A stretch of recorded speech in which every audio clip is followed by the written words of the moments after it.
Hey everyone.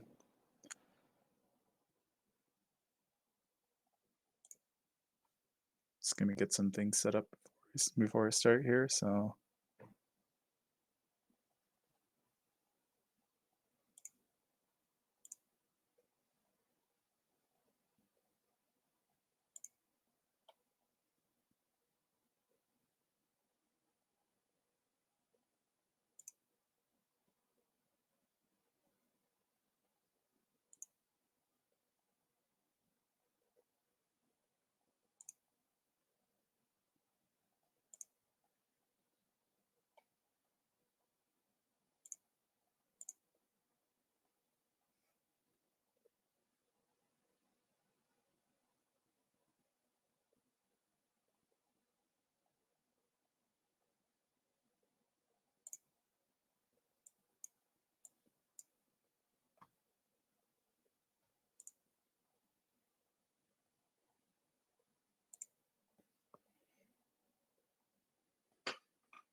okay, yeah, I'll just give a couple more minutes for everyone to join, and then I'll start.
Let's begin. So, hi everyone. I'm Pravinthan. I'm I'm your host for this Next.JS workshop for today. Um, so, I guess I can start by telling you guys my position and company. I'm technically an associate front end engineer at OMERS, which is a pension company. Um, Actually, first, do you guys hear me? Just want to verify real quick. Okay. All right, cool. Um, yeah. So yeah, I'm at OMERS, which is a pension company. It's located in downtown Toronto.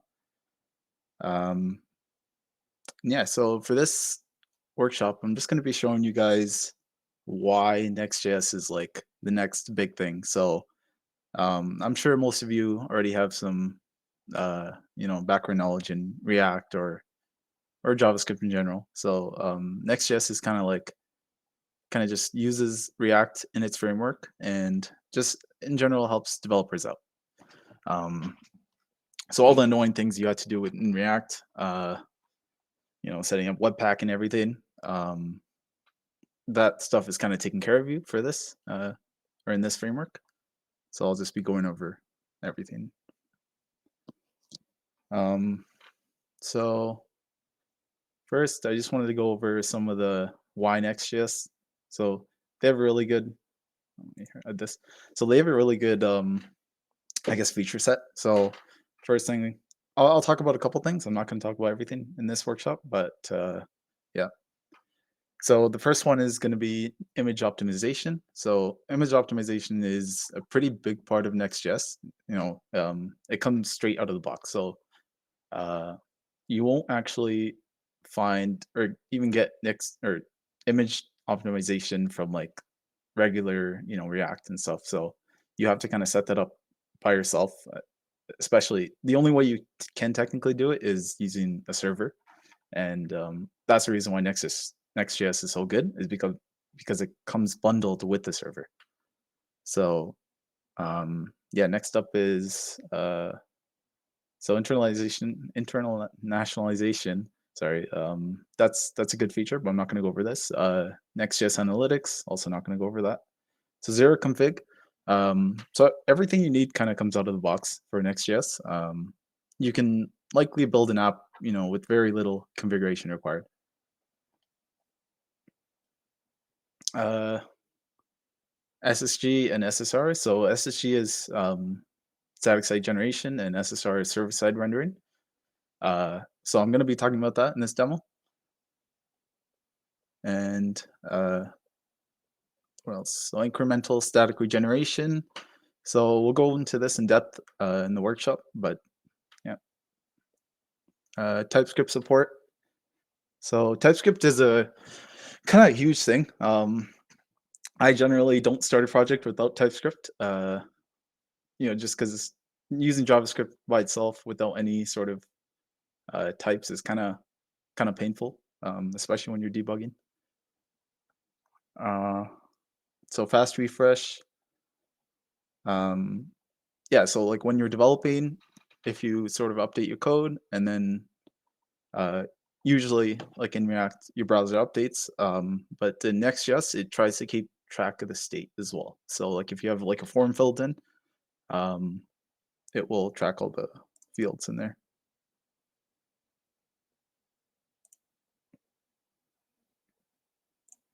Sorry. Next up is file system routing. We'll also go into detail into this in a couple minutes.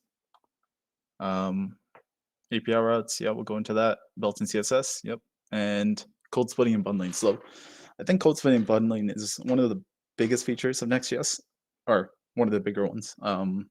It's a great built-in feature in Next.js that allows you to allows automatically produced smaller bundle sizes. So by bundle sizes, I mean like the amount of kilobytes sent to your user that they have to download to see your website. Yep.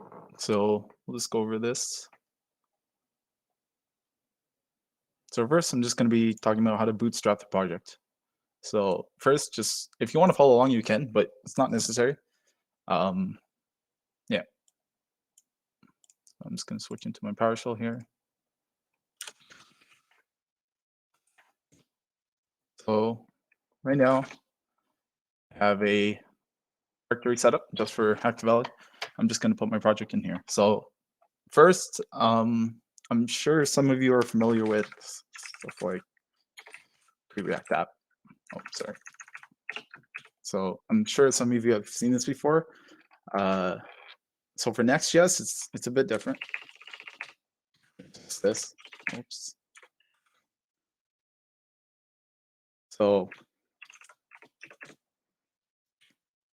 if you do npx is a command that kind of executes, I guess, a package.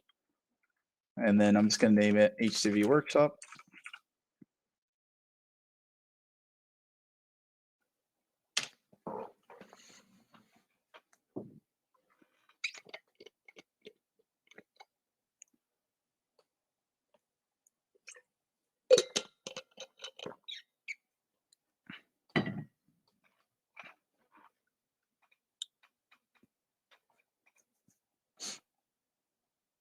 Yeah, so you'll see it kind of does everything for you with the initial project bootstrapping. So it'll set up all the dependencies, it'll set up your file structure and everything, and then it will also set up like some dev dependencies. So for example, it sets up ESLint in here.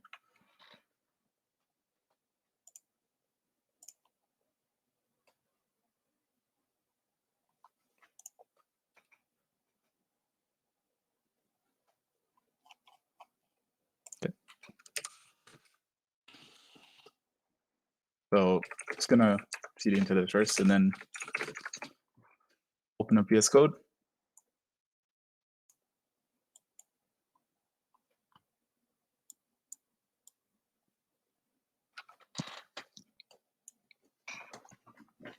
Okay. So first is a file structure. So the first thing you have is pages. So pages, kind of houses, I guess, the pages of your React application, and also your API routes.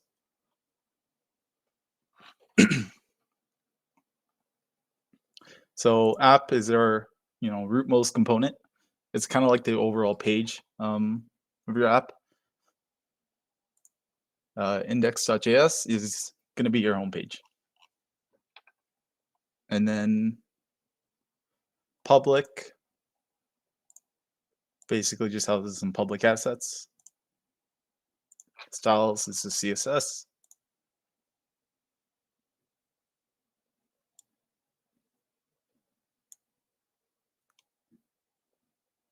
And then next config.js basically just houses a bunch of like optional like parameters that you can add here. We're not going to be touching this, I think, but this is pretty important if you want to actually scale up your application.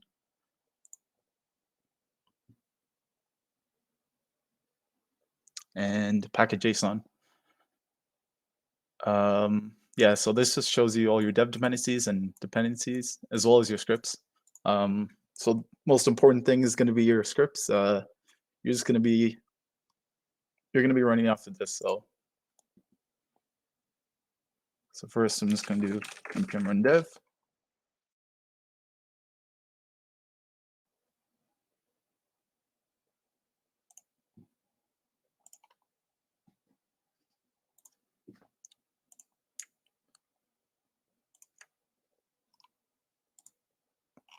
So this is a homepage that's generated, and you can see that it corresponds exactly to this. So basically, all this HTML and CSS, this comes from, or this gets generated into this. So if you guys wanted to see fast refresh, for example, if we just get rid of like something like this and then save it, it'll instantly change in here. And so yeah, you can kind of just like use this as a boilerplate and then like build your app off this. Yeah. So I guess first I'm just gonna get rid of everything since we don't really need this. I'm just gonna pull like hello world.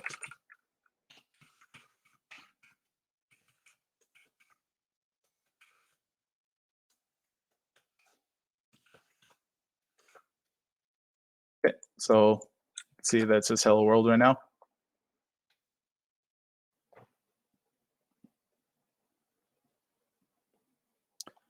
So next I'm just gonna open up or create a new file called about.js. So this is gonna be our about page. So this is index. So index maps to the home page. So if you see here, index is technically just a slash. And about would be something like about. But since we don't have about yet, I'm just gonna add that real quick.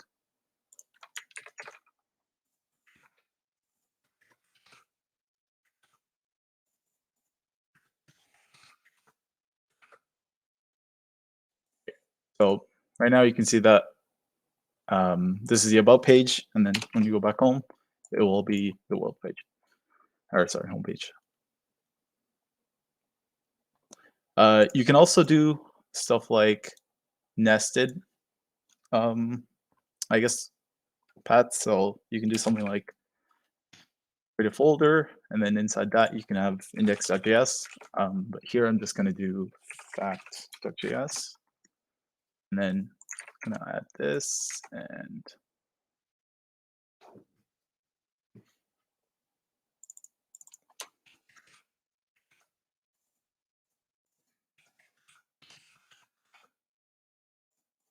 so if we do this, fact, yeah, hello fact. So you can sort of, using this I guess directory structure or file structure, you can kind of just create any sort of page you want in React. Generally, how you should be doing it is you should create components in a components folder. So you create a new components folder here, and then all your components would be in there, and you'd kind of import those components in your pages um, to actually render what you want.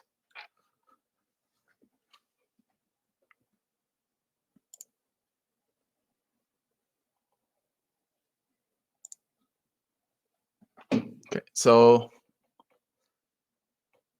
um, so Next.js also has dynamic routes. So for example, sometimes you might have something like, um, let's say like blog, and it's usually, sometimes it's like incremental. So you go like blog 1 and then 2 and then 3. Ideally, you don't want to.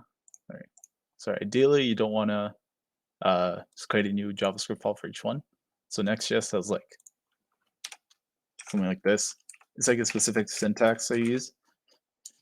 In this way, um, it will take this ID from the browser or from the request, and you can access it here. But I'm not going to show you how to do it this time because it will take a bit of time.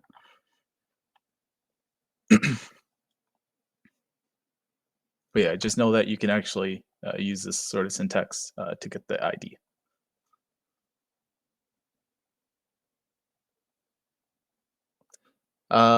So when you're building a React app, for example, if you have like a lot of pages, such as like home pages, dog pages, about pages, in React, all of this kind of gets bundled into one large JS file. Um, but ideally, if you only access one page, you should only get the data relevant to that one file. So, for example, if I just access this, um, I only want this data. I don't want any of the data in, blog 3 or wherever, dog fact or whatever. So React gives you all that data, but in Next.js, it only serves you that one sort of file that's necessary. So that's what we call code splitting. Or yeah, there's also more forms of code splitting, which is also really important. But you can look at that in the Next.js documentation. Yeah, so I can just quickly verify this. I'm just gonna open my DevTools here and then go to network. If I do a refresh here, you'll see that it only what is this? Here. So maybe I'll do it better. So if we go into about, it'll only give the about page. It won't give any of the other pages.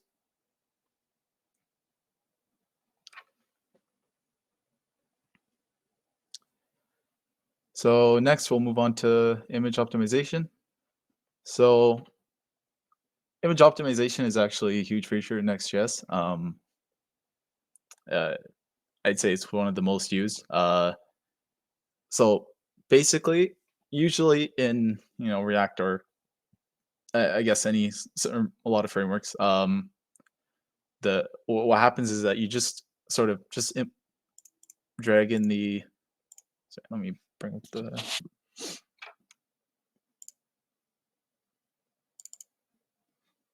So I have 3 images here. In total, it's 5 megabytes. So I'm just usually what happens in React, you just kind of just put in your public folder or any subdirectory, and you just access it using the path. However, in Next.js, it's also the same, but you can opt into image optimization, which basically means that these images are rendered, or sorry, optimized on the server side and then sent back to the client. So yeah, again, the big thing about Nexus is that it has the front, like it has like a kind of a back end for the front end. So it has a server dedicated to Next.js and that handles a lot of the API routes, image optimization, and and more. But we'll get to that. Uh, so yeah, you guys saw that it's 5 MB for the 3 images, and in so I'm just gonna copy this over to index.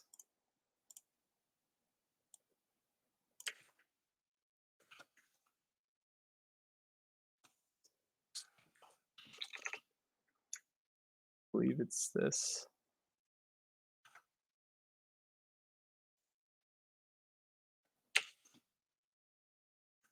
So this is the entire image once I kind of just put in here without any resizing.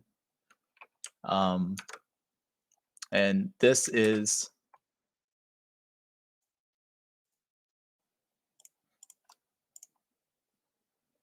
1.4 MB. So I mean the total all three was 5 MB, but this one specific image is 1.4 MB, right? So ideally you don't want to send these types of images over the network, because especially if on mobile it can get kind of crazy um, with the amount of images you send. Uh, so Next.js solves this by basically you just take there's a component you take or you import called import image from next image, and then you can use this image instead of this. And you also have to define a width and height. So we're just going to define, say like 400 or yeah, 1000.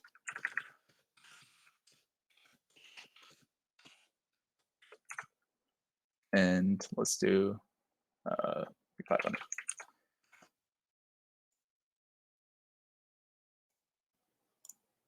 Yep.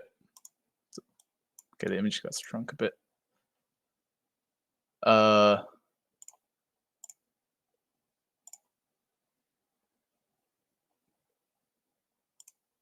right. 1000.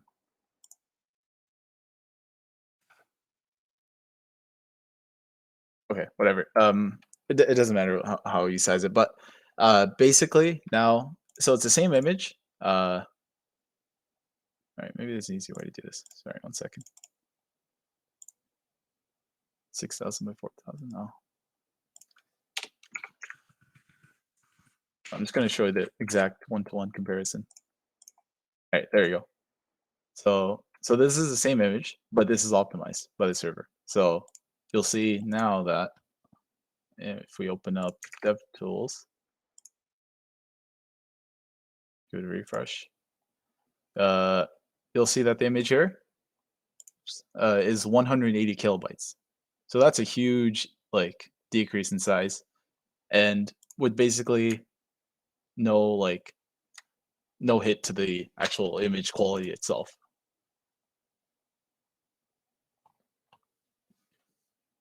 So that yeah, so Next.js automatically optimizes their image with basically no effort. So that's a pretty great feature. Now though we kind of have another problem. So what happens if we or what happens to our image if we are on a smaller screen size? So if I open up DevTools again,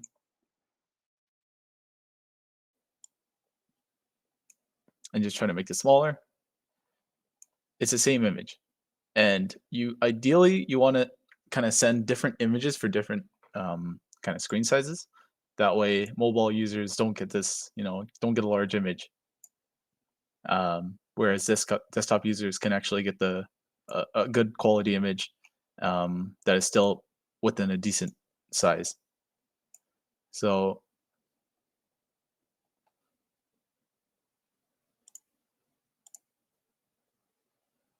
Um, yeah, so let's add a so in Next.js you can also or for this image component you can also just add a layout, and then there's four here. I'm just gonna go over responsive because responsive is one that sort of changes the size of the image based on the viewport width. Um, yep. So over here, going to our network, you'll see 180 kilobytes for the desktop, and then as we go down, it will, yeah, it'll re-download the image um, at 70 kilobytes. So I mean, it's not going to re-download it on mobile. It'll just download the mobile version. Give it a refresh, and then you'll see the 70 kilobyte one here. Or yeah, it's 18 now that I shrunk it a bit more. But yeah, you get my point. So it changes um, it changes the quality and width of the image uh, based on the viewport. So that's also like a pretty simple change that we had to do and generated pretty significant size reduction in the bundle. Or sorry, not bundle, but in the network request. Just wanted to show you.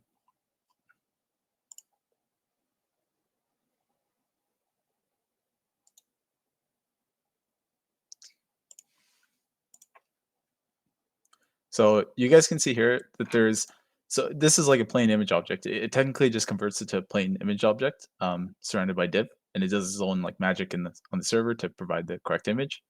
However, it does provide a source set. So what a source set is that it looks at the width here of your screen, and then yeah, there's more over here, but it looks at that width and gives you whatever image is appropriate. So it'll give this one if it's yeah, it'll give this one if it's 640. It'll give the next one if it's 750, and so on. So that's sort of how it it shows you the correct image. So technically, this is all possible using just React, but if you were to do this by hand or just importing some library, it'll be kind of a pain for every image, right? So Next.js handles that for us, which is great. Because if since you don't have the server on like regular React application, you'd have to uh, save these images because these are all different images, right? In terms of quality and width, you have to save all the types of images based on like however many viewport widths are there, like 10 or something, and you have to have 10 inside your folder here just for one image. So obviously that's not really ideal, and Next.js kind of solves that. Also, Next.js has lazy loading, so you can do something like this.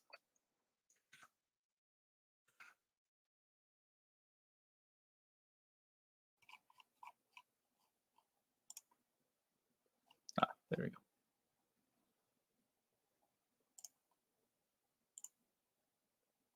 Okay. Actually,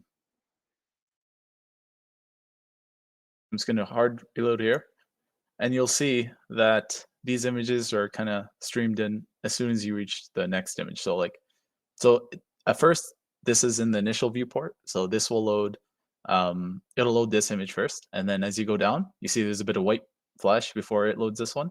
That basically means it's a lazy loading image. So um, as you scroll and reach the actual point of the image, the starting point of the image, it will request that image from our server, um, from our Next.js server, and it'll show it. Same for this. And you can easily see that here too. So if I do another refresh here. Oh, oops. See, first image is shown, and then as you scroll down, next image, and then final image. So that's also another big feature of, or I guess of image optimization. Yeah. So next up is API routes. So suppose you're coding and you kind of want to grab data from an external API where you need to use a secret like an API key or something. And you don't want to show that in the client, for obvious reasons. You don't want to provide a key to a user because they can use that key for anything they want. Um, so Next.js has this feature called API routes.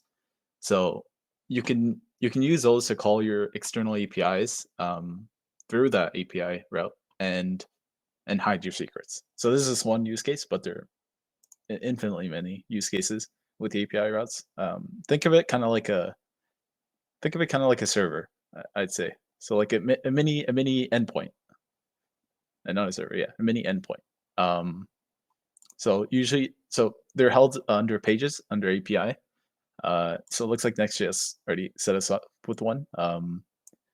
This is kind of, if some of you have used Express before, this is kind of familiar syntax.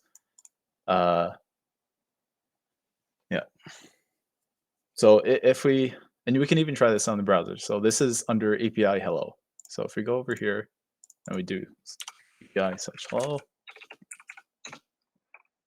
we get, oh sorry, I'm zoomed in, but we get this name John Doe object from it, which is exactly what this provides.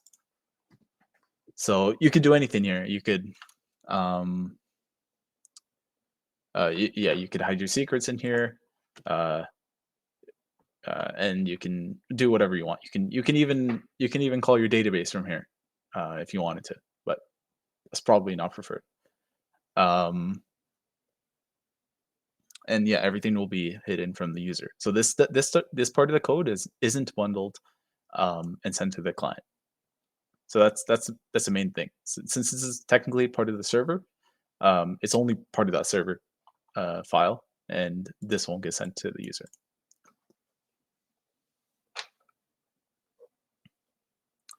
Oh yeah, so note that this only works for server-side rendering, and which I'll go into later, because this is technically behind a server, and the type of server is a Node.js server.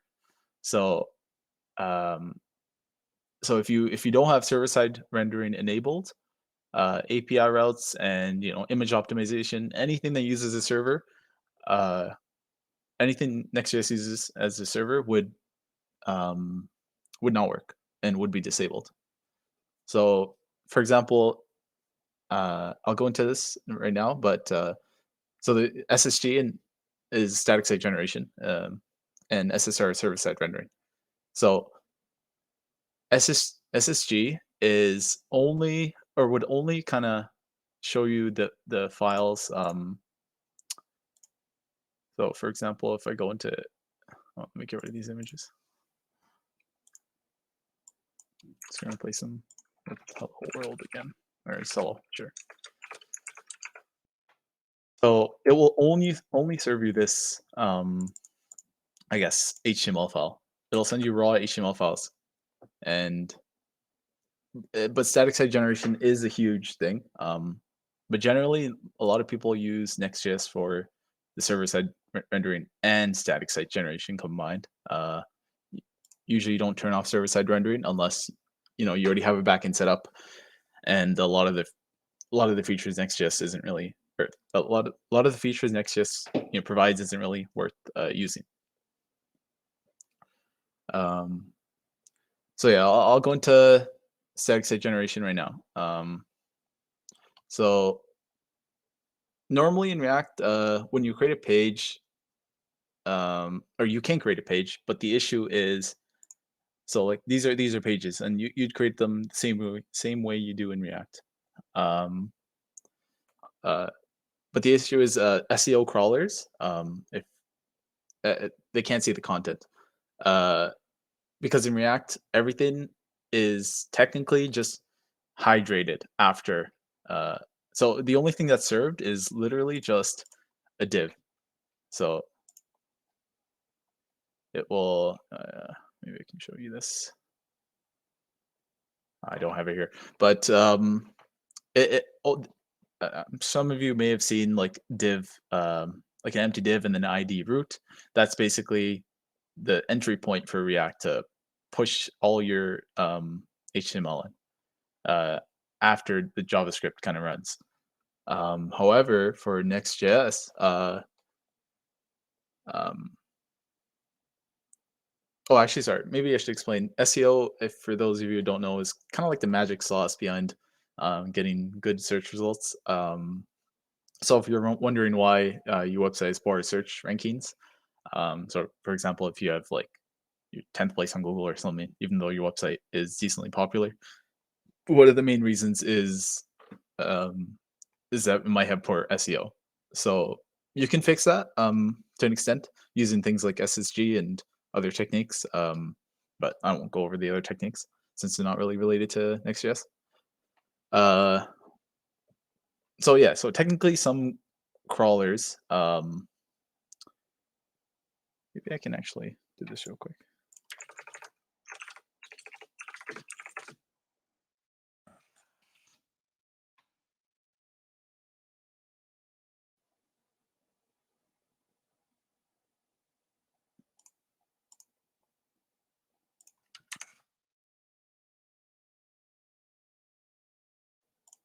I'm just gonna add a script just for exporting. So exporting is a way to do SSG only.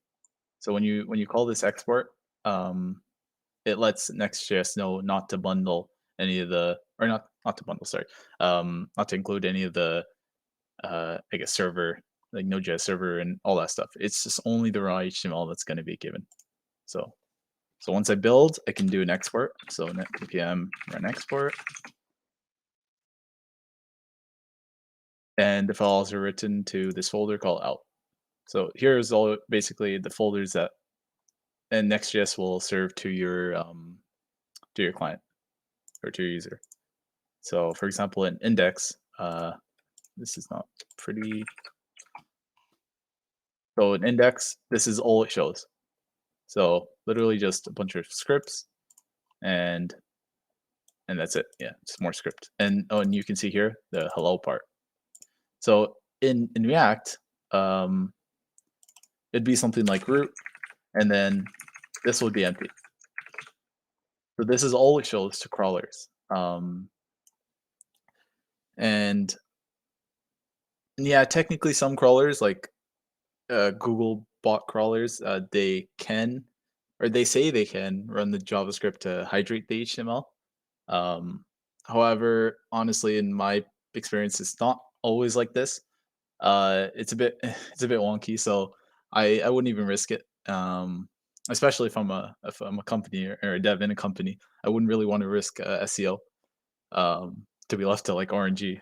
So I I'd use Next.js's static site generation feature here. So do all this.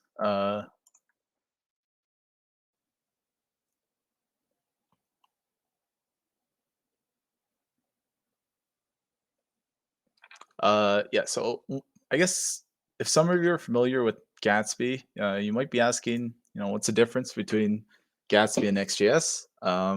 So for something like 10,000 pages, Gatsby will regenerate, or sorry, Gatsby will generate all the pages on build time, and when the users access that page, it will just show them the generated page. Um, Obviously, it won't send the 10,000 pages over, but it'll send that one page. But at build time, it will it will generate all 10,000 pages. But for Next.js, there are two cases. So um, maybe actually very hard to follow along, but oops. So we have 10K pages. Gatsby,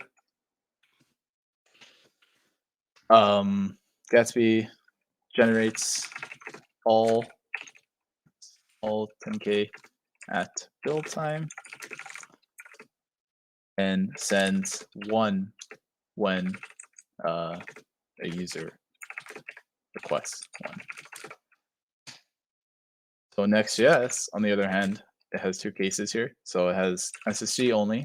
Remember I said you can do a next export, and that's basically saying same thing as SSG only.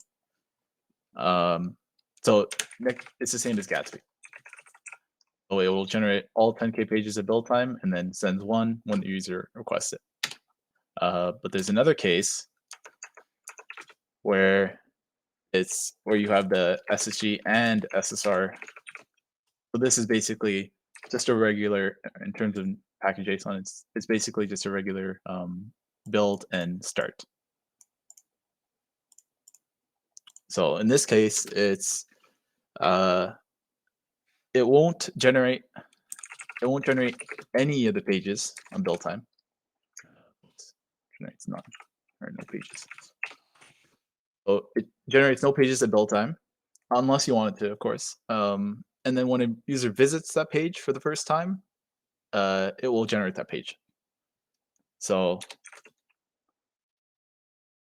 we'll generate and send one page when a user requests one. That's the difference. So instead of just generating on build time, it will generate at request time and also send the page. See if I'm missing anything here. Yeah, so that's just for the first time. So this is for the user number 1 who requests this page for the first time ever. But user number 2, it will serve that cached page. So these pages are cached on the server because of the Node.js server using SSR, and it will just display the generated cache page. So instead of generating the second time, it will just send that page. So basically all this means is that the deploy is really fast, and the subsequent visits also will be fast, but the first visit will generally be slower. So obviously you can kind of set that behavior. So usually people kind of put the home page as auto-generated or something like that, so that it will generate at build time, at least the home page or some other important page. But a lot of the pages that you don't need, you can just have that generated at request time. Let me know if you guys have any questions, because I know this is kind of a lot.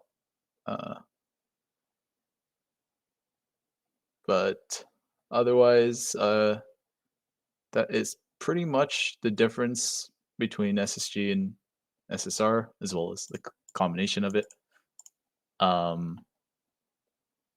Yeah, so I'll move on to fetching data, and actually I'll leave it open. Fetching data and get static props. So it's gonna be fetching data from some dogfacts API. So in plain React, normally how you do it is, you'd have like a use vect and a use state to fetch your API or something like this. So you just set up a use state and have your facts and set facts, okay, and then in your use effect you just do a fetch or whatever endpoint, and then you just you parse it and set it you set it as your facts. So this is a normal React way.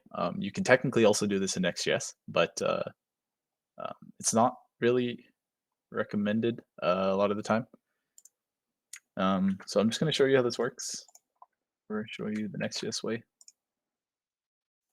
So in the network tab here, we just filter by fetches and do a refresh.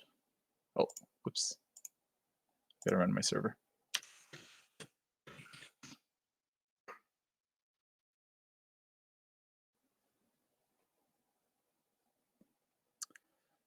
Right. This is why I like TypeScript, because TypeScript would show you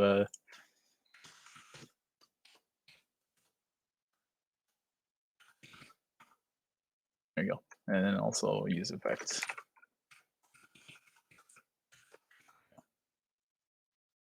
I think, yeah, that's enough imports. Yeah, there we go.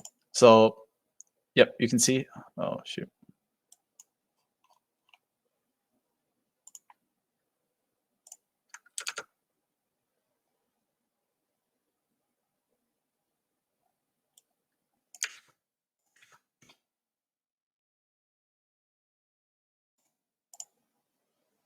definitely did something wrong here.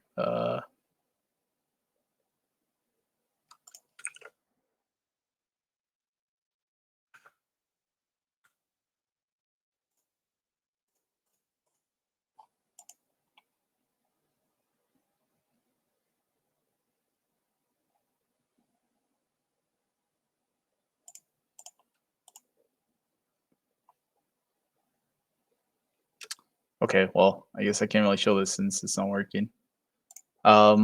But I guess I can still explain it. So, uh, I was just gonna show you in the browser tab here, how it's a CORS error, so honestly, it's kind of annoying to handle. Yeah, I'd have to do some other fixing or config changes to fix that up. But basically, I was just gonna show you the network tab that it requests it at uh, at at request time. So as soon as as soon as a user um, accesses this page, it will request this API, um, and then I'll try to give it a response. Uh, and this is kind of for any amount of users. So if you have 10K users, it will request this endpoint 10K times, right? Um, However, sometimes, especially if the data is stale, or rather, let's say it's like a CMS or content management system, you don't want to request it, 10,000 times, so one per user. You only want to request it once, a build time, and then you just want to show that data um, over or to your users, and that won't request the API 10K times. It's only going to do it once. Um, but for example, if I uh, yeah, I'll show you the Next.js way. So the Next.js way is basically there's this magic function called get static props. Uh, so this get static props only works in the page files. So you can only put it in this page file. So in index or about or fact.js. Um, and you're not able to put it, under an API hello, right? So you just do the same thing here in the use effect. You just do it here. So I'm just gonna basically copy some code here. I can get rid of this use effect, and yeah, we can get rid of this too. Um, so yeah, you do the same thing. So you just get the data, and then you just, whatever, get the JSON format, and then you just pass in this data as a prop. So the props is kind of it gets passed into home. So so it'll be something like this essentially. So this props exactly correspond to this prop. So in here, I'm just going to do facts and data. So I'm just setting the facts object uh, to this.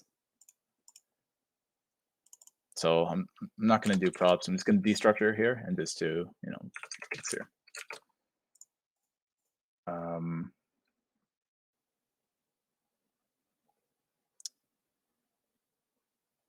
oh yeah. Also, no. So the reason why they separated, you might be asking like, why do you have to have a function? Why can't you just kind of like put it at the top of this and then Next.js can magically know? However, yeah, the reason why they separated this data fetching logic into this function is because it is able to statically generate. So every time you run npm export, which is the same thing as static site generation only, um, it will run this function per page. Uh, well, it'll run this one just for this page, but then if there's one in here as well, it'll run it for this.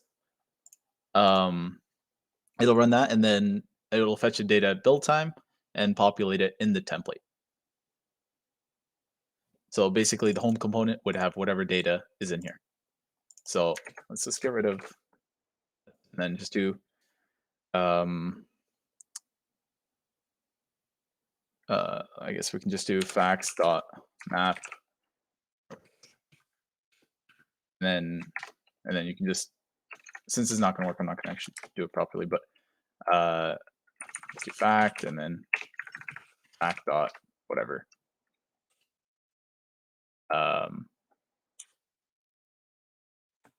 Whatever it gives. So this, on the other hand, will actually, you know what? Maybe there's another API I can use. I believe there's a Pokemon API I was looking at before. There we go. Try this one.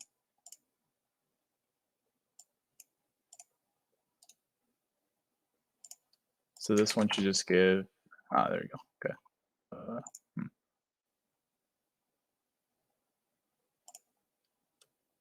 Let's limit like 5.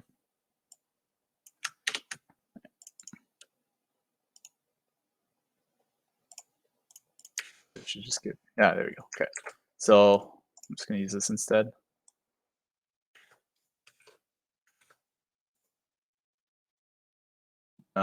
So instead of fax, actually whatever, we'll keep it as fax.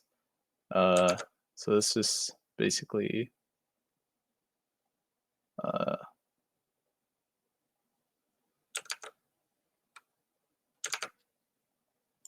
me just prettify this because I don't know what this looks like. JSON.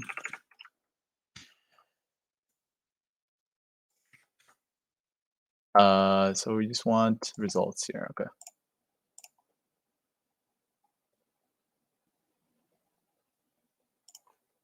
Results, and then we just do name.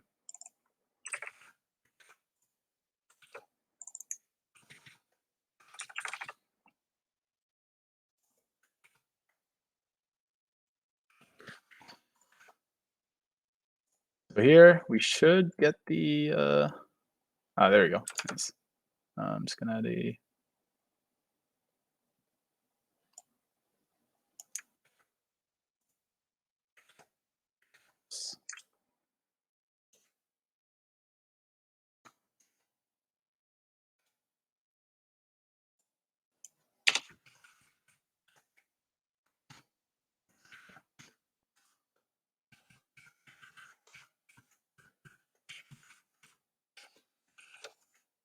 Oh, okay.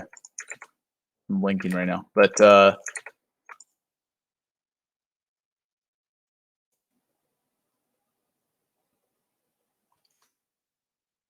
whatever.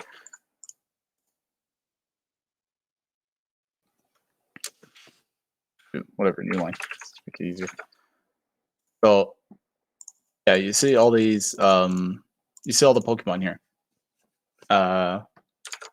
So this only gets requested at build time. So for example, if I do a, here it is, do a npm build, or sorry, run build, and npm run export.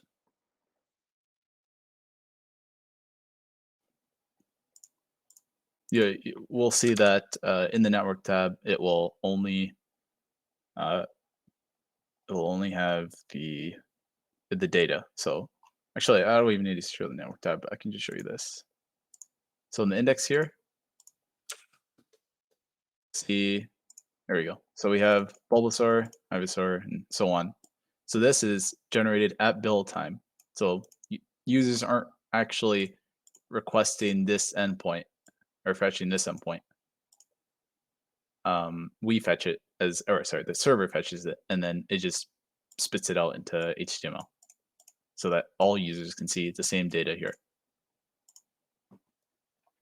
And you can also put like secrets and stuff too. So if you have like an API key, so if it, for example, it's to stick like an API key, and you can just put whatever you want in here, and the users won't see this. So yeah, that's also very helpful.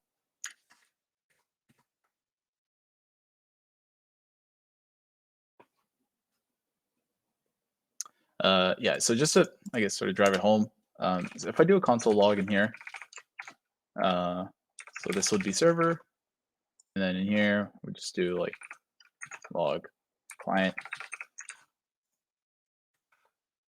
You'll see, run npm dev again.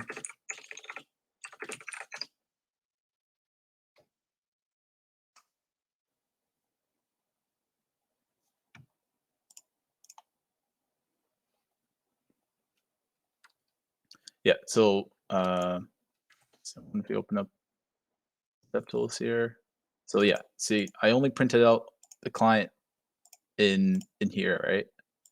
So this is client code, and this is kind of server code, essentially. So you'll see there's no server output here. It's only client. And to see the server output, you can see it in here. This also prints out client output, but it will print the server output. So yeah, just to sort of drive it home that this is only on the server. What's next? I guess I can also show you that it still works if I just do this. If I disable JavaScript, just refresh, you'll see that there's no JavaScript anymore. This is just raw HTML. And then it still shows. So yeah.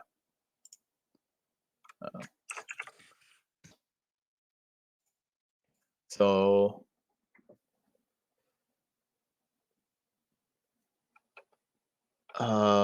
so yeah, I know I only show this for like static data. However, this is also possible with dynamic data. So for example, like if the data changes per user, you can also do something like this. But then you'd have a I believe a network call per user. So next up is modular CSS. Just close all this stuff. So I'm sure all of you guys have sort of dealt with CSS before, and some of you may have heard of modular CSS. But Next.js is built in CSS support, so there's no configuration required in terms of that. So yeah, this is a global CSS file, and this gets imported in, I believe, here. Yeah, here. So it gets imported here. So this applies the styles to all components that we have in total. All components and pages, sorry. And yeah. Wait, so if I actually edit this file, let's make it so that body is like background color, I guess green or something. You'll see the change. Refresh. Yeah. This applies to everything. So in production, all these CSS files will be automatically, concatenated into one large CSS file. And that CSS file is minified. So that means like there's no gaps. All the variables are changed into like as small as possible formats, just to reduce that kilobyte size, right? But this is just a regular CSS file. But the bigger thing here is a concept called CSS modules. All you do is set up a kind of like this. All you do is set up a file called home dot or anything dot module.css, and you'll have modular CSS. So you take this CSS file and you import it in your whatever component you want. So I imported it in index, or I should import. So this is the syntax from styles or style slash home dot module. Actually, I think it's just home module. So yeah, you can take this out, and all this does is that essentially scopes the CSS into this one file. So in this case, if you modify this, this will affect all components and pages. But if you modify this, this will only affect that one component that you imported it in. Yeah.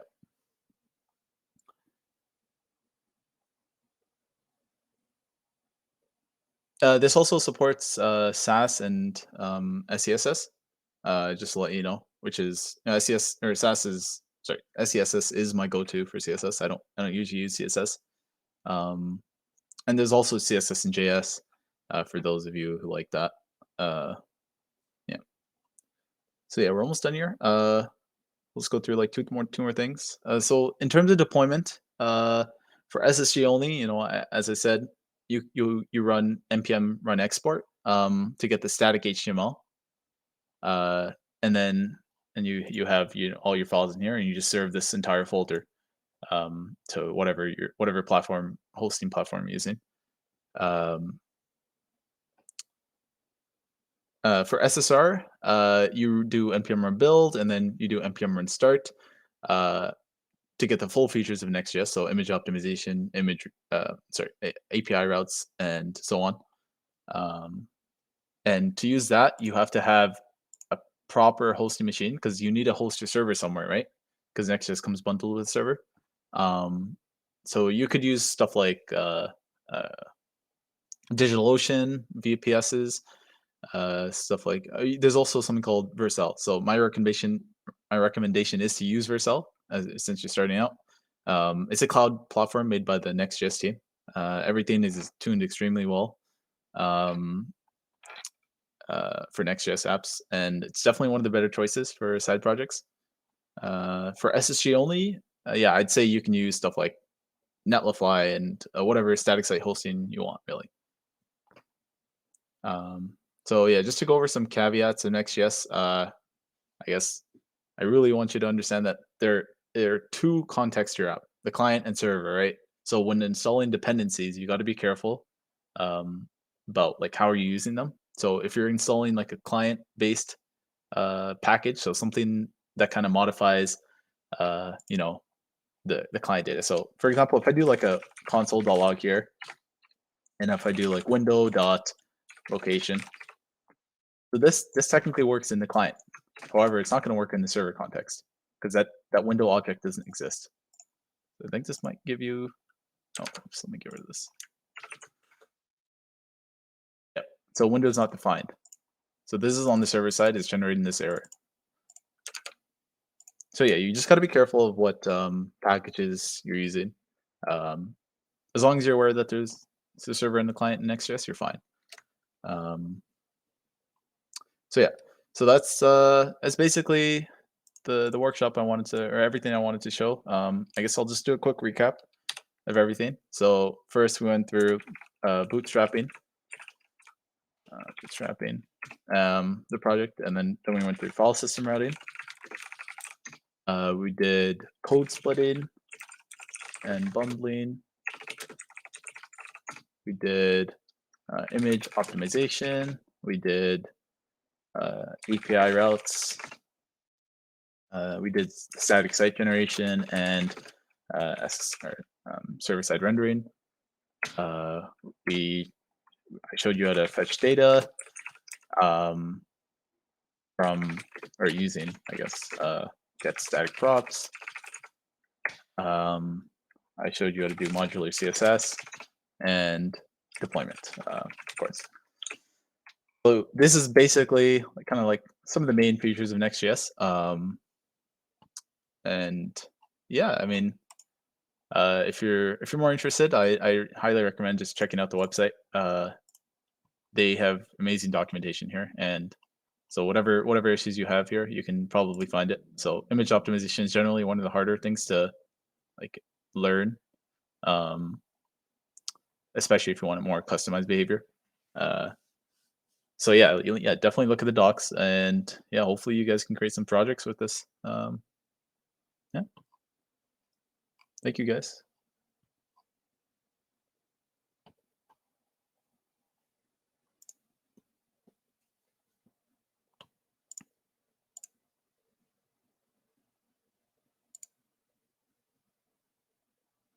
Yeah, good luck on your hackathon. Bye, guys.